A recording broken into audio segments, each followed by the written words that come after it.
హైదరాబాద్ లో కన్సల్టేషన్ మరియు 3500 రూపాయల colour doppler test Avis hospitals లో ఉచితంగా పొందండి. హాయ్ హలో నమస్తే, welcome back to Suman TV. ప్రస్తుతం మనతో పాటు ఉన్నారు family counsellor, motivational speaker, public speaker Rajani Ramma గారు. నమస్తే మ్యామ్. నమస్తే నవీన. మ్యామ్, వైఫ్ని అతిగా ప్రేమించడం, బ్రతిమలాడడం, బుజ్జగించడం, అసలు ఇవన్నీ ఎంతవరకు కరెక్ట్ అంటారు? కొంతమంది చూస్తుంటాం కదా, చాలా ప్రేమిస్తూ ఉంటారు, బుజ్జగిస్తూ ఉంటారు. ఇంకా అంటే ఎంత అదృష్టవంతురాలు ఈ అమ్మాయి అని మనం అనుకుంటాం చూసిన వాళ్ళం. అది ఎంతవరకు కరెక్ట్ అంటారు? దాని నుంచి ఏమైనా సమస్యలు వస్తాయా?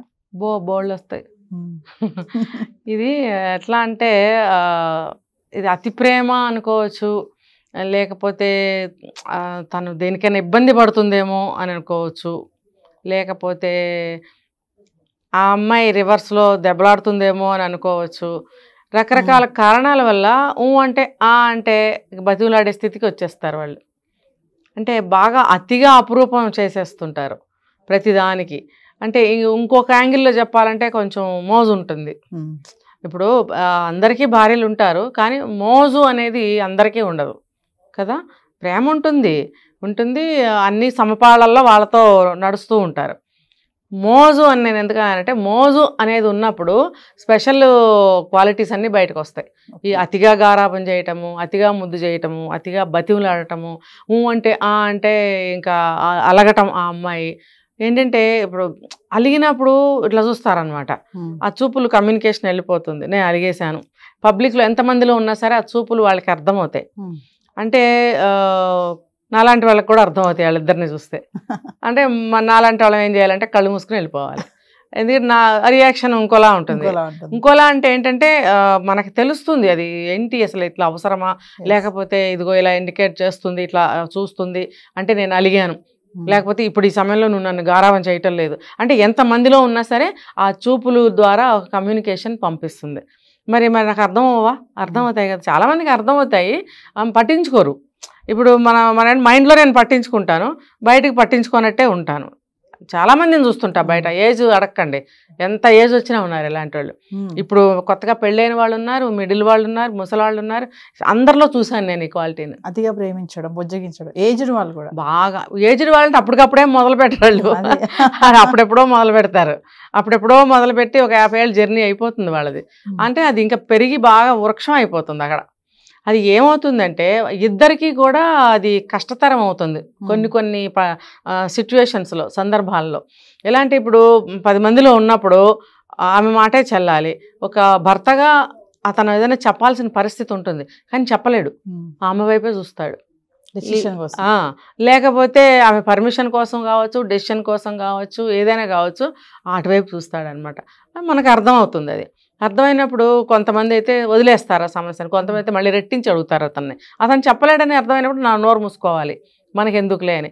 కానీ కొంతమంది ఏం చేస్తారంటే వదిలేస్తారు, కొంతమంది పట్టించుకుని మళ్ళీ అడగటం వల్ల వాళ్ళు ఇబ్బందిలో పడతారు. అయితే ఓవరాల్గా ఏంటంటే అది పెరిగి వాళ్ళతో పాటు వయసుతో పాటు ఆ లక్షణం అనేది అలా పెరుగుతూ ఉంటుంది. దానివల్ల వన్ డే ఎవరో ఒకళ్ళు ముందు చనిపోవాలి. భర్త చనిపోయాడు అనుకుందాం, కొంత వయసు అయిపోయిన తర్వాత. అప్పుడు ఆమెకి ఎవరు ముద్దు చేస్తారు, ప్యాంపరింగ్ ఎవరు చేస్తారు, అలిగితే ఎవరు బతిమలాడతారు? ఇప్పుడు ఇన్ని సంవత్సరాలు భర్త అనేవాడు ప్రేమించి నిజంగా ప్రేమ ఉందనుకుందామండి, ఆ ప్రేమతోనే అతనే అలవాటు చేశాడు ఆవిడకి ఆ ప్యాంపరింగ్. చాలా ఇష్టం, చాలా మోజు, ఆమె కందిపోతుందేమో అని అంత అపురూపంగా చూసుకున్న వ్యక్తి అది అలవాటు చేస్తే, ఆమె అలవాటు పడితే, ఒకరోజు ఆయన చనిపోయాడు, వయసు అయిపోయింది, మరి ఆవిడ పరిస్థితి ఏంటి? ఎవరొచ్చి బ్రతిమలాడతారు? ఎవరొచ్చి మామూలుగా బతిమలాడినా సరే ఆయన బ్రతిమలాడినట్టు రీప్లేస్ అవ్వదు అది. ఎందుకంటే ఆ బంధం వేరు, అది భర్త. ఎటువంటి విషయాన్నైనా సరే ఓపెన్గా చెప్పుకొని మాట్లాడుకుని బాధ తీర్చుకోగలిగినటువంటి బంధం అది. అక్కడ నువ్వు ఏం చేసినా అతను తట్టుకుంటాడు, భరిస్తున్నాడు. మిగతా వాళ్ళు మామూలుగా బతిమలాడతారు, ఇవన్నీ భరించరు కదా. అప్పుడు ఈవిడ పరిస్థితి ఏంటి? ఇది ఇంత లాంగ్ రన్లో ఎవరు ఆలోచించరు.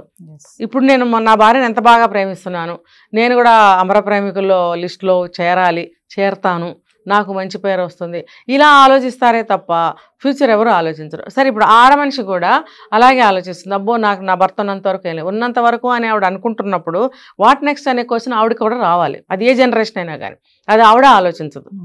ఇప్పుడు చిన్న వయసు, ఇప్పుడు మ్యారేజ్ అయిన వాళ్ళు కూడా ఇదే ప్రవర్తన. అంటే అలుగుతారు, బ్రతిమలాడాలి, బ్రతిమలాడి తినిపించాలి, బుజ్జగించి బజారుకి తీసుకెళ్ళి కావాల్సినవి కొనిపెట్టాలి, షాపింగ్ చేయాలి, అడిగిందల్లా కొనిపెట్టాలి, ఏది ఏమైనా తేడా వచ్చినా అలుగుతారు.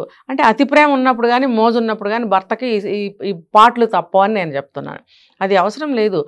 మంచి చెడ్డ కష్టం సుఖం ఓపెన్గా మాట్లాడి ఆమెకు అర్థమయ్యేటట్టు సిచ్యుయేషన్ చెప్పాలి. ఆమె మైండ్ని స్ట్రాంగ్ చేయాలి. ఎప్పుడైనా సరే చూడండి, కష్ట సుఖాలు అనేవి ఉంటాయి.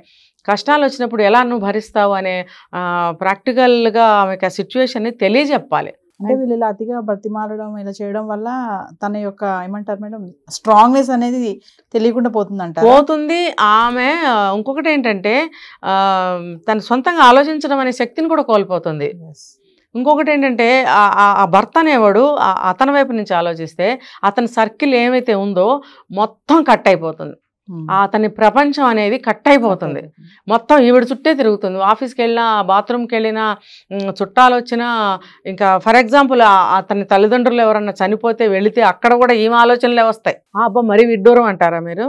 చూపించినా నేను రోజు ఎక్కడ పెడితే అక్కడ ఇవన్నీ జరుగుతూనే ఉన్నాయి, బోల్డ్ జరుగుతున్నాయి. ఇవన్నీ ఎవరు మైండ్ చేయరు. ఇప్పుడు ప్రతి భర్త కూడా ప్రతి భార్య కూడా ఇటువంటి వింటే కనుక మారండి దయచేసి. ఇది కుటుంబాలకు కానీ మన సొంత పర్సనల్ జీవితాలకి కానీ మన పిల్లలకి కానీ ఎవరికైనా సరే ఇది చాలా పెద్ద ఎఫెక్ట్ పడుతుంది. ఇది తల్లి చీటికి మాటికి అలిగి కూర్చుంటే పిల్లల పరిస్థితి ఏంటి? అక్కడ స్కూల్ టైం అవుతుంది, వాళ్ళకి అన్నీ చూడాలి, అలుగుతుంది. నాకే పుట్టారా, నీకు పుట్టలేదా, చేసుకోపో అంటుంది. అతను చేయగలడా చేయలేడా అనేది అనవసరం. ఒక రకంగా ఆయనకు ఇవన్నీ కూడా అలవాటు చేసేసే ఉంటుంది, ఆల్రెడీ చేసేసి ఉంటుంబట్టి ఆయనే చేసి ఆయనే పంపించాలి పిల్లల్ని. అంటే ఈమెను నువ్వు ఎక్కడ కూర్చోబెడుతున్నావు, నువ్వు ఎలా పాడు చేస్తున్నావు, ఆమెను ఎందుకు అలా ఉంచుతున్నావు, ఈ ప్రశ్నలు అలా ఉన్న మగవాడు ప్రతి మగవాడు వేసుకోవాలి. అలా అంటున్నారు మామూలుగా. మరి చూస్తే అంటారు కదా, ఎంత అదృష్టవంతురాలు, ఎంత చక్కగా ఆమెను బుజ్జగిస్తున్నాడు, ఎంత చక్కగా బతిమలాడుతున్నాడు అని అనుకుంటారు కదా. మరి మీరేంటి అది అంత కరెక్ట్ తప్పు? అదే అక్కడికే వస్తున్నా. ఇది ఒక ఫేజ్. ఇంకొకటి ఏంటంటే భార్య అలిగినప్పుడు ముద్దుగా అలక తీర్చడం అనేది భర్త ధర్మం. ఇప్పుడు కోపాలు, చెరుకోపాలు, అలకలు, బొంగమూతులు ఇవన్నీ ఉండాలి సంసారంలో. లేకపోతే ఇద్దరు మగవాళ్ళు కలిసి ఉన్నట్టే ఉంటుంది ఆ ఇంట్లో. ఒక సరసం విరసం భార్య భర్త ఆడ మగ కళ ఇంట్లో ఉండాలి కదా. ఎప్పుడు చిరు కోపాలు చిరు అలకలు అనేవి ఉండాలి. నేను చెప్పిన పద్ధతిలో ఉండకూడదు అని అంటున్నా. ఈ అలక అనేది అలగచ్చు, భర్త అలక తీర్చొచ్చు, కానీ అది ఒక సబబుగా ఉండాలి, ఒక సమయ సందర్భాలు ఉండాలి. నువ్వు ఎక్కడ పడితే అక్కడ అలుగుతానంటే, ఎక్కడ పడితే అక్కడ నేను వెళ్ళిపోతున్నా అంటే ఎక్కడికి వెళ్ళిపోయి నువ్వు ఏం చేస్తావు? సరే నిజంగా అతనికి విసుగు పుట్టింది, ఒకరోజు వదిలేస్తాడు. నేను వెళ్తున్నానంటే సరే పోమ్మా తల్లి, నువ్వు అలుగుతున్నావు, నా వల్ల కాదు అన్నాడు అనుకో. అప్పుడు నీ పరిస్థితి ఏంటి, నీ మానసిక పరిస్థితి ఏంటి? ఇన్ని రోజులు అలవాటు పడ్డావు, ఒక రోజున అతను ఇలా ఎదురు తిరిగి అన్నాడే అనుకో, ఆమె పరిస్థితి ఏంటి? గిలగిలా కొట్టుకుంటుంది. అదంతా అవసరం లేదు. నువ్వు అలుగు ఎప్పుడైనా. నీకు 10 సార్లు 4 సార్లు ఏదైనా ఒక విషయం అడిగావు, ఒక విషయం చెప్పావు, ఒక వస్తువు అడిగావు, అది జరగలేదు, నువ్వు అలుగు, ఖచ్చితంగా అలగాలి. లేదా వాడు వినవు, నీకు అది వర్కౌట్ అవ్వదు, నీకు రాదు, ఆ వస్తువు రాదు, ఆ పని జరగదు. నువ్వు ఇప్పుడు అలగాల్సిందే. అలిగితే అతనికి అర్థమవుతుంది నువ్వు ఆ వస్తువు పట్ల కానీ ఆ విషయం పట్ల కానీ నువ్వు కొంచెం స్ట్రాంగ్గా ఉన్నావు అనే విషయం అతనికి నీ అలక ద్వారా తెలుస్తుంది. తెలిసినప్పుడు అతను చేయడానికి ప్రయత్నిస్తాడు. ఇప్పుడు ఎంత నిన్ను ప్రతిరోజు బతిలాడాలి, ప్రతిరోజు నిన్ను చెట్టెక్కితే దింపుకు రావాలి అనే పద్ధతి వద్దు. అది ఎలా తయారవుతుందంటే ఒక మకురుతనం మండితనంగా తయారైపోతుంది అమ్మాయి. అది ఇంకా ఇతని వల్ల కాదు, జీవితం దుర్భరం అయిపోతుంది, పిల్లలు నాశనం అయిపోతారు. ఫస్ట్ ఆఫ్ ఆల్ తల్లి ఆదరణ, తల్లి ప్రేమ, తల్లి మంచి మాటలు అనే పిల్లలకి వెళ్ళాలి. తల్లి దగ్గర ఆ లక్షణాలు లేనప్పుడు పిల్లలు ఎలా బాగుపడతారు? తండ్రి ఎంతవరకు ఎన్నెన్ని నేర్పిస్తాడు? కొంతవరకు. నేను ఇందాక అదే చెప్పింది, 50-50 సమానం. ఎవ్వరూ ఎక్కువ కాదు, ఎవ్వరూ తక్కువ కాదు, ఇద్దరు సమానంగా బిహేవ్ చేయాల్సిందే పిల్లల విషయంలో. అన్నీ ఆవిడే చేయలేదు, అన్నీ ఈయనే చేయలేడు. ఏదైనా లిమిట్ గా ఉండాలి, అతిగా ఏది అతిగా ఉంటే అంతే. ఏదైనా సరే సమయ సందర్భాల్లో అన్నీ ఉండాల్సిందే. నువ్వు భర్త మీద కోప్పడాల్సిందే, అది సందర్భంగా. అలాగే విసుక్కోవాల్సిందే సందర్భంగా, అలగాల్సిందే సందర్భంగా.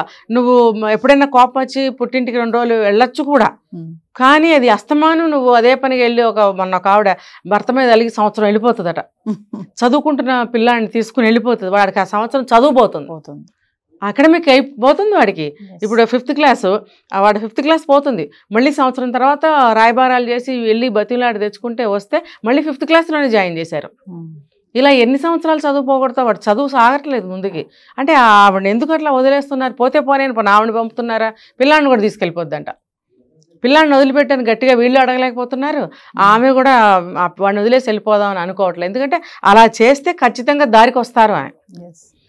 దీన్ని అలకంటారా, దీన్ని బతిమిలాడించుకోవడం అంటారా, మరి దీనికి ఏం పేరు పెట్టాలి అంటే ఆ లక్షణాలు అనేవి అలవాటు చేయకూడదు. ఏదైనా సరే చెడుకు చెడే. రేపొద్దున ఒంటరి జీవితం గడపాల్సి వస్తే ఆవిడ బతుకు చాలా దుర్భరం అయిపోతుంది. అదే ఆవిడ వెళ్ళిపోయింది అనుకోండి, ఈ పిల్లలతోటి ఈ సంసారంతో పిల్లలు పెరిగినా సరే వాళ్ళు ఒక సమస్యాత్మకంగా తయారవుతారు. పిల్లలు చాలా కూడా క్రిటికల్గా ఉంటుంది ఆ లైఫ్. ప్రాబ్లమ్స్ వచ్చేస్తాయి. అతని వల్ల కాదు ఈదటం, లైఫ్ అంతా ఈవిడతోనే సరిపోయింది. ఇంక ఇప్పుడు కొత్తగా టాలెంట్స్ బయటికి తీసుకొచ్చి పిల్లల్ని ఒక దారికి చేయాలని రాదు, అతనికి రాదు. ఎందుకంటే ఆయన డల్ అయిపోతాడు. ఆయనకున్న తెలివితేటలు, ఆయనకున్న సమయము అన్నీ కూడా ఇందులోనే అయిపోయింది. జీవితం అంతా అన్నీ అయిపోయినాయి. బుర్రలు ఇంకా పనిచేయవు, మొద్దుల్లాగా పాపం పడుంటారు, విసిగి వేసారిపోయి అలిసిపోయి అలా పడుంటారు. పిల్లలు ఇంకా అప్పటికి సెటిల్ కూడా అయ్యి ఉండకపోవచ్చు. ఎలా సెటిల్ అవుతారు? ఇంట్లో సరిగ్గా ఉంటే కదా ఆ పిల్లలు కూడా మంచిగా తయారవుతారని మనం గ్యారంటీ ఇవ్వలేం. సో ఏదైనా బ్యాలెన్సింగ్ గా ఉండాలి. చాలా అతిగా ఎక్కువ ఉంటే ప్రాబ్లమ్స్ చాలా. అంతే. Thank you.